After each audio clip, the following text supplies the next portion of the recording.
The first time my reflection in the mirror mouthed words I couldn't hear, I laughed it off as a bizarre trick of the light or maybe a prank from my younger brother. But something about the way its eyes bore into mine made me uneasy.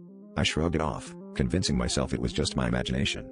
Besides, I was late for my job at the coffee shop, and there was no time to dwell on creepy mirror antics. It wasn't until later that night, while closing up the shop, that I began to understand the reflection's urgency. As I wiped down the counters, the cafe's ancient radio crackled to life, cutting through the silence with a news bulletin about a series of unexplained disappearances in the area. Chills ran down my spine when a familiar face flashed on the screen: Chris, my last customer of the night, who seemed nervous as he ordered his usual latte. The reflection's silent warning echoed in my mind, its lips forming words I couldn't decipher, but now I was certain that it tried to tell me something crucial. My heart pounded as shadows seemed to stretch and lengthen across the floor, creeping toward me. Back home, I couldn't sleep.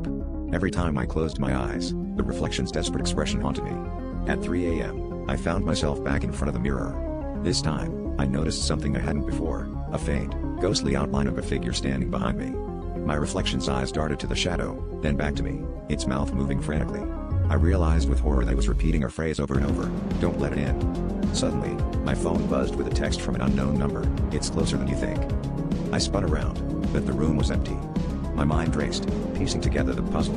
The reflection had been trying to warn me about something sinister lurking just out of sight. The missing people, the eerie shadow, everything clicked into place with terrifying clarity.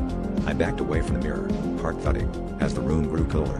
Then, just as abruptly as it began, the radio in the corner crackled back on, the voice barely a whisper now: "It's here."